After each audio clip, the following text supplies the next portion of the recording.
Morning. Good morning. Thank you, Mike, for reading our scripture and leading in prayer. Grateful to Kay and James for the music they brought. To Tom, who is videoing this hour.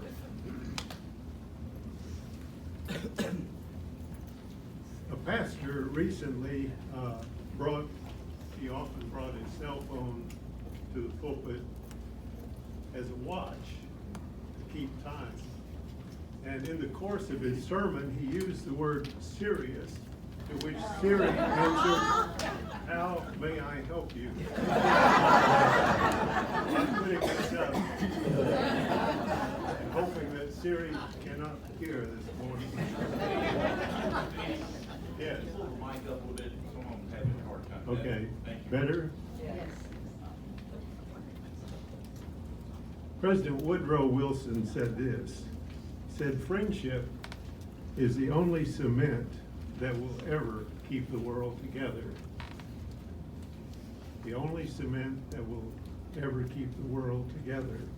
This morning we're focused on a remarkable friendship that happened over 3,000 years ago. We don't know the first time that David and Jonathan met each other. I don't think it could be in the setting that we saw here. I think they would have had to get to know each other before Jonathan made this huge commitment. They made this mutual commitment, covenant of friendship with each other. Jonathan, of course, was the son of Israel's first king, Saul. He was the firstborn of Saul.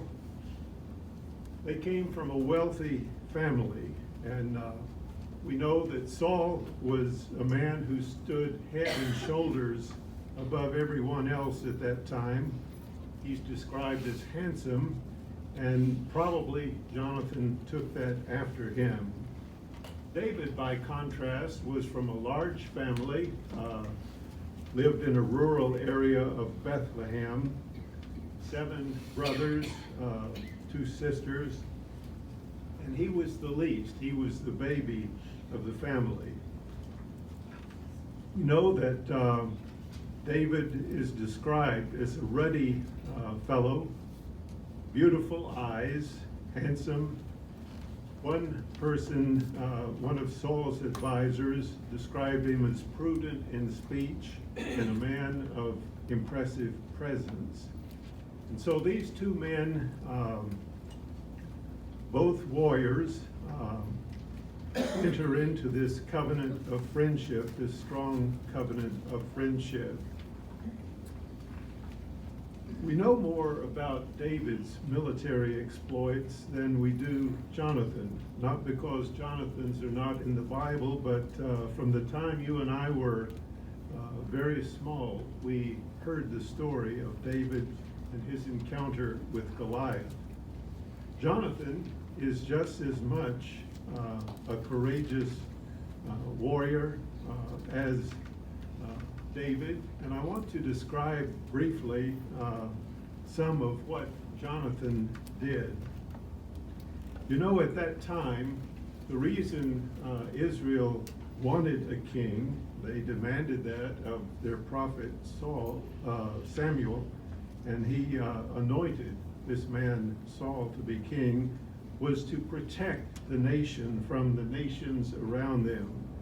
They looked at the other nations, they saw that they had kings, and Samuel was reluctant to do that because he knew there was a downside to countries having kings. The taxation, the draft of the men to fight, and all of those kinds of things. But eventually God gave Samuel permission to initiate the kingship in Israel, and he did so with Saul. The key opponent, the key enemy of Israel at this time were the Philistines, who lived on the Mediterranean coast, the southern Mediterranean coast. They were a people who had come from the area of Greece. They were sometimes called the Sea Peoples, And they began coming across the Mediterranean in the 12th century before Christ. They were people who were skillful with iron. They were the first people that we know of who moved the bronze generation to an iron generation. And they forged instruments of war out of iron, and so were very difficult to deal with in that respect. As they settled, as they encroached on the tribes of Israel, Jonathan initiated a foray against them at a place just north of what became Jerusalem, and he overcame the Philistine presence there. That incited the Philistines to come with heavier forces into the area where the 12 tribes live. And they, from chapter 13, verse 5, the Philistines mustered to fight with Israel 30,000 chariots, 6,000 horsemen, and troops like the sand on the seashore in multitude. They came up and encamped at Michmash to the east of Bethaven. So they established this garrison in a very high place called Michmash, and from there they sent out their people in 3 directions, causing trouble throughout the area of Israel. This increased Philistine presence took the wind out of Israelite sails. Troop defections and mass desertions quickly followed. The Israelis, the Israelites, were greatly discouraged by this. And so with the Philistines in a very strong position, more weapons than the Israelites had in this secure place at Michmash, Jonathan knew that something had to be done. And rather than delegating that to other Israelite soldiers, he took the task on himself. You know from your study of military history that when an army is in an impregnable position, it is most difficult to dislodge them. But Jonathan believed that with the Lord's help, this could be done. And he and his armor bearer scaled this very high ridge, flanked by 2 rocky cliffs, and came up into the camp of the Philistines, and one at a time took 20 of their sentries out.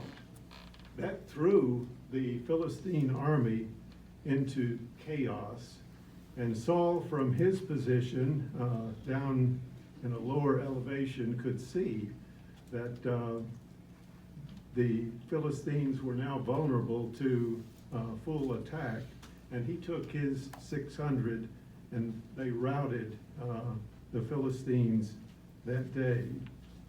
I bring all of this up just to show that the man Jonathan was as courageous and heroic as David, his close friend with whom he made this covenant of friendship. He was a promising leader, and so it's very interesting, isn't it, that at some point in their relationship that's reported in the scripture that Mike read, Jonathan takes his robe, he takes his weapons, and he confers them on David, his friend. This is in recognition that Jonathan himself will not succeed his father as king. But he recognizes that the Lord's hand is on David, and he gladly confers his weapons, really his future, on this friend of his. This did not set well with Jonathan's father, Saul, because his ambition was that Jonathan would follow him as king of Israel. David's recent victory over Goliath increased his popularity among the Israelites. And you know, as he walked through Israel, the people chanted, "Saul has killed his thousands, and David's his 10,000s." And that did not set well with King Saul. We saw in the text that Mike read that Saul kept David close to him. That reminds me of what Vito Corleone told his son Michael. What, keep your friends close? Enemies closer. Yeah. And that's what Saul was doing. He retained David as his music therapist. Saul was subject to depression at this point in his life, and David, playing the lyre, calmed him initially. But increasingly, David's presence with him, the presence of David himself, became a stronger negative force than the music that David was playing. And Saul said, "I've got to get him out of here." And so he promoted him to commander of 1,000 Israelite troops and sent him into the field, hoping that the Philistines would take care of David. David succeeded at that, and so that didn't work for Saul. The next thing Saul did to try to undermine David was to give him his oldest daughter as a wife to keep an eye on David. He promised Merab, and just before the wedding was to take place, he gave Merab to another man, just sort of toying with David. But instead of Merab, he says, "I'll give you my second daughter, Michal." And so he did that, hoping that Michal would keep an eye on David, keep him close to the family, and that she could report to her father David's activities. But Michal loved David, and so that strategy didn't work for Saul, and he sent some of his advisors at night while David slept to kill him in the house where he and Michal lived. She got wind of this before they arrived and allowed David to escape. So once again, David escaped the plans of Saul. With those measures not bringing results, Saul becomes more overt in his attempt to kill David. He widened the net. He made an announcement to his advisors and Jonathan that David must die. And David, in this solid covenant with his friend, or Jonathan with his covenant with David, reported to David that he could be in danger. And in that meeting, I believe it's in chapter 19 of 1 Samuel, Jonathan pushes back against his father.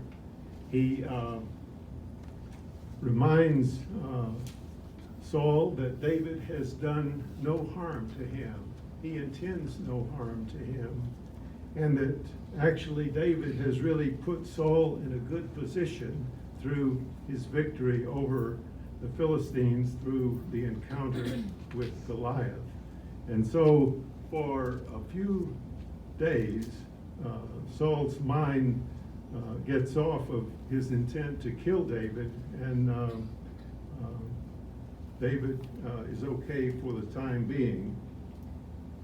At this point where Saul announces to Jonathan his intent to kill David, I would suspect that Jonathan had a temptation, sort of a double temptation.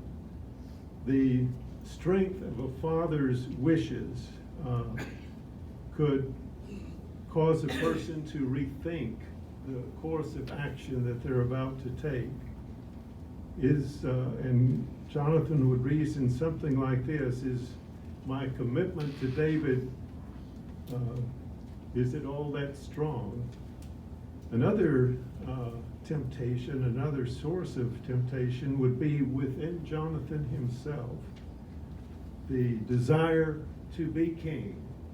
And so with this wish of his father and his own possible desire and ambition to be king, his commitment to David, the covenant friendship, I imagine was tested in his heart. But Jonathan, as he worked through this, found that the commitment to David was indeed strong. David, seeing the impact of himself on Saul, came to Jonathan one day, and he was perplexed. He asked Jonathan, he said, "What evil have I done to your father? What evil am I doing to your family that is causing him to want to kill me?" And he offers Jonathan his life at that point. He says, "If I have done wrong to your family, if I'm doing wrong to your dad, you kill me yourself." And Jonathan will hear none of it. His covenant with David remained strong.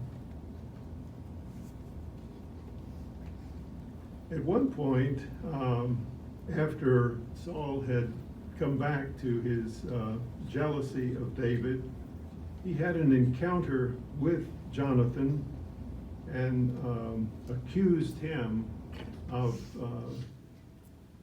undermining Saul's leadership, his kingship.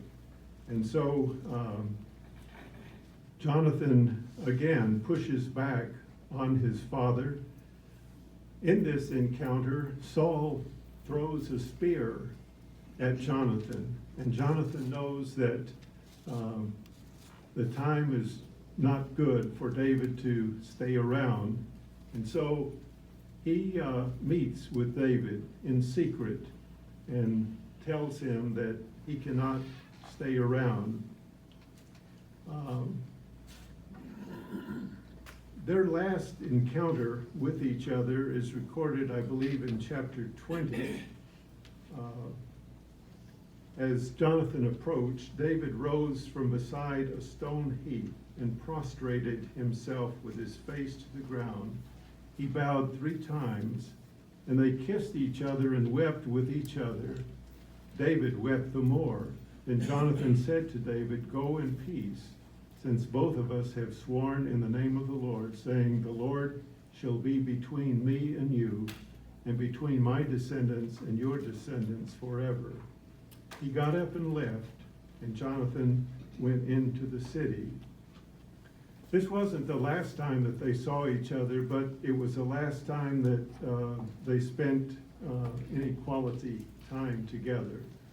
For the next 3 or 4 years, David was on the run. He was a fugitive, and Saul was after him. The business of kingship, the top priority of Saul's kingship from that point forward was to kill David.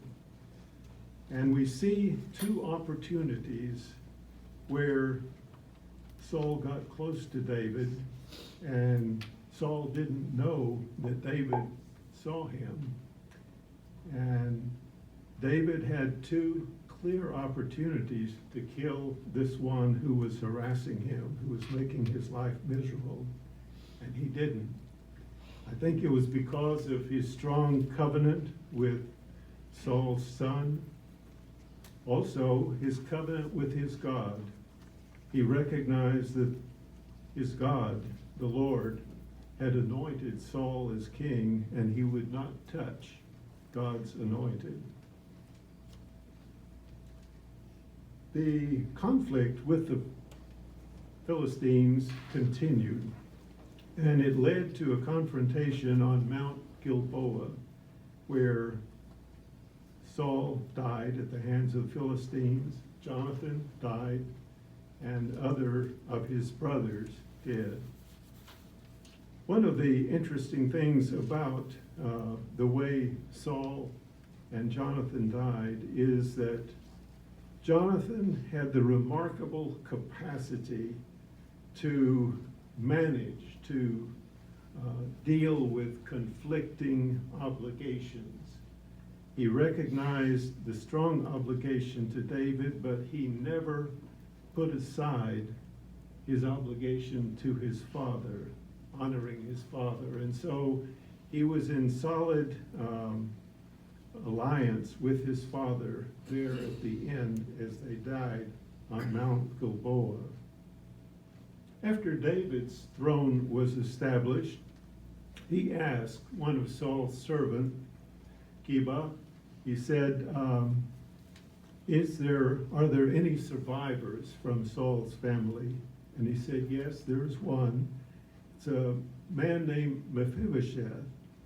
He's the only son of Jonathan. The day that Saul and Jonathan were killed on Mount Gilboa, when the news of that got back to Mephibosheth's nanny, she ran with him away from Saul's quarters for fear of the Philistines. And in the course of her taking the boy and running, she dropped him and injured his feet so that he's crippled for life. And what David did, he said, bring Mephibosheth to me. He said, he will be as a son to me for the rest of my life, rest of his life. And so he sat at the king's table for the rest of David's life. In addition, David restored the lands that Saul owned to his grandson Mephibosheth. And so in doing so, even after his friend Jonathan's death, he was intent on keeping the strong covenant that he had with Jonathan. Now, this story of strong friendship 3,000 years ago is inspiring. The fact that two people can face the challenges that David and Jonathan faced and remain loyal to each other is an inspiring model to me and you. But coming closer, there are models of great friendship within this room. And I've asked Judy Norris if she would come and speak to the importance of friendship in our time and in this place.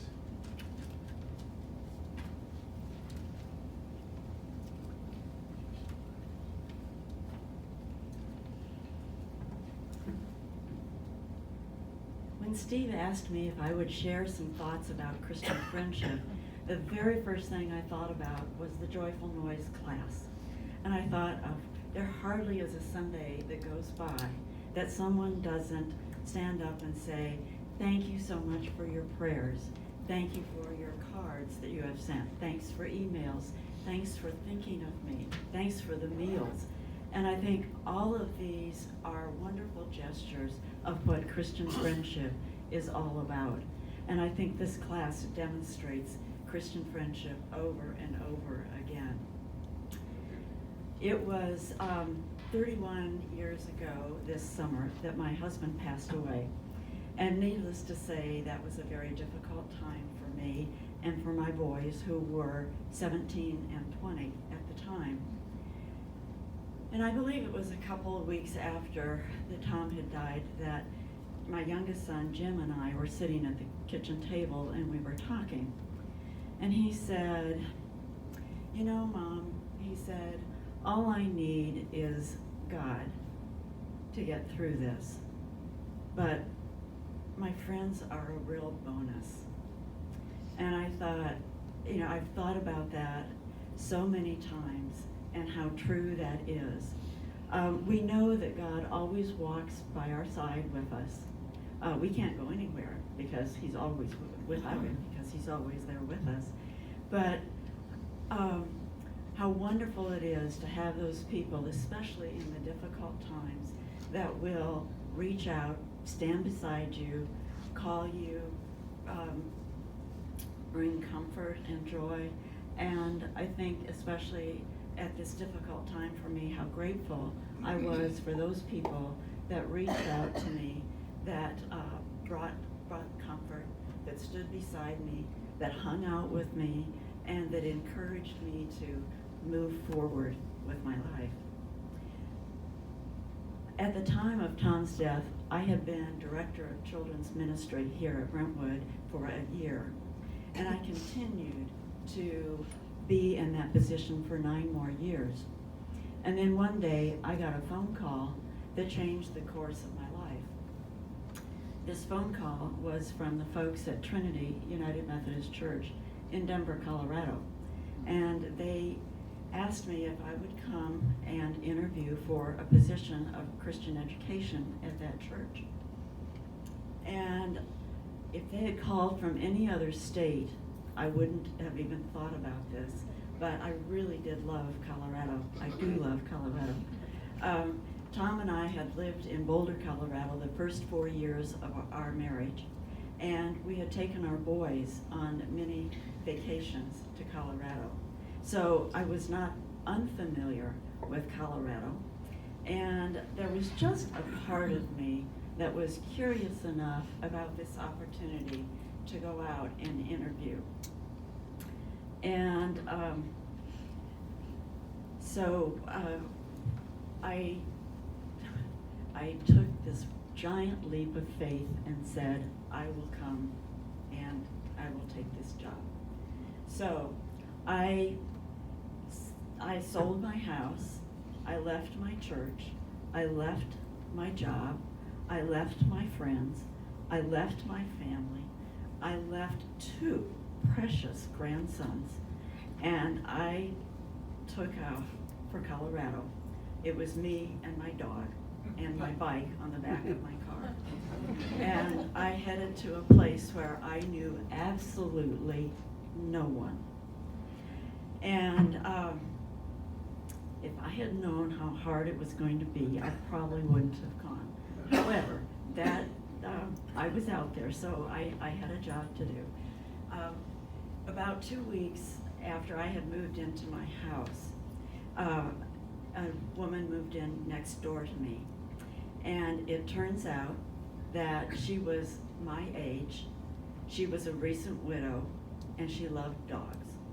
And she was so friendly that there was no way that we were not going to be friends. And she was the kind of person that I could call and say, Jane, I'm having to work late tonight. And she would go, not a problem. I'll go over, I'll let the dog out, I'll make sure that he has food and water, and I will tell him that you will be home soon and that you love him.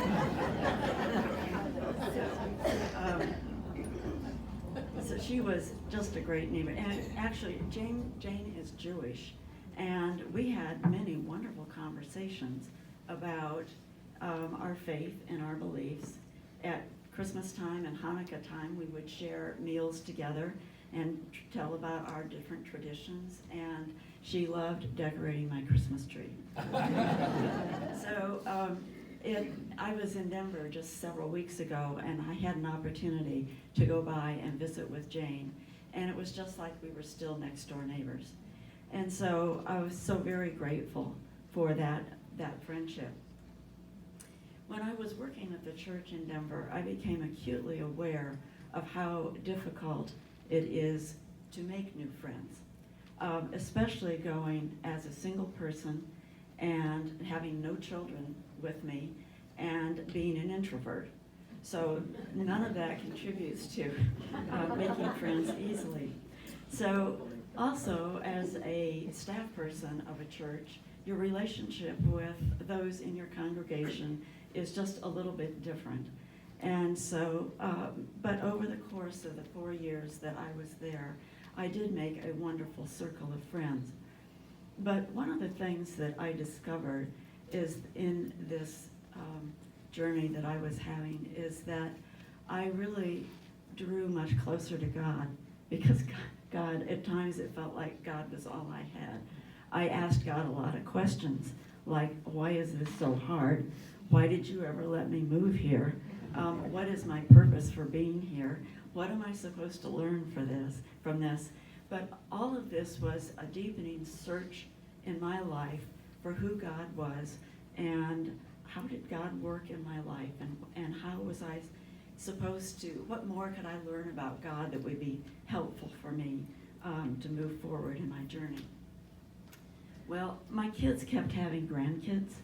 So after 4 years, I now have 4 grandsons, and I really wanted to be closer to them, to be able to be a more, well, my one family in Knoxville had my picture on the refrigerator, and they were, when they would talk about me, they would say, well, is that the refrigerator, Grandma? I did not want to be the refrigerator grandmother. I wanted to be the hands-on grandmother. So I did have a wonderful experience in Denver. I feel like I really grew in my faith and spiritually. There were wonderful people there. But I was ready to come home. And so I headed back to Brentwood. But one of the things that I knew was going to be important for me was to find that circle of friends that I could continue to grow in my faith and explore what it is that God is asking of me, and have a group that I could be accountable to, and we could be accountable to one another. So having that group has really helped me to grow in my spiritual life and to make me think about what I believe, and encourages me to find ways to live out my faith. Recently, I've been reading a book about discernment by Henry Nouwen, and he speaks a couple of times in this book about friendship. And one of the things that he said is, and I quote, "I know from experience that I cannot always find the light or walk in the light of God alone. I need the love and support of my brothers and sisters in the community of faith." And then he goes on to talk about finding his community, and this is what he said: "I knew I belonged to a spiritual family who lifted me up to God, and I sensed that I was part of an active community of prayer. It felt as though others were praying in my place, and I didn't have to worry." I think what a gift and what a joy it is to be a part of a caring, sharing, praying group of Christian friends. And I truly believe that God encourages each of us to live in community with a circle of Christian friends. Jesus gave us a perfect example as he gathered his disciples about him as he was going about to do his ministry. He didn't set out to do it alone. He gathered his friends around him, and together they went out and ministered to the world. And so I think how fortunate we are to have the community of praying and loving friends of the Joyful Noise Sunday School class. And I would just like to share with you a prayer from the book called The Prayer Journey. This is written by Sue Downing, who was a former member. She and her husband Jim were former members of the Joyful Noise class, and she just happens to have a prayer in here called Love of Friends. Lord, may I make room in my heart for friends. May I be open to the wonderful blessings that the gift of friendship brings. Keep me from the myriad of distractions that subtly pull me away from my friends. Distractions defined by, I am just too busy, there is not enough time, the distance is too great, it's not my turn to call, the house is not in order. Maybe next week, month, year. Keep me from distractions that close, not open, constrict, not expand. Keep me from distractions that crowd my heart with shallow excuses and close the door on lasting friendships. Help me to see that these precious relationships need attention and care to grow and thrive. Give me the desire to nurture my friendships and the insight to know that being a friend is a choice I choose to make. Forever impress on me that a true friend is a true treasure of immeasurable worth, which the things of this world cannot replace. Fill me with gratitude for those friends you have enriched my life with. May I never forget that you are my greatest friend, Lord. May I make room in my heart for you. May I be open to the wonderful blessings that the gift of your friendship brings. May I live my life in joy and thanksgiving for your everlasting love. Amen.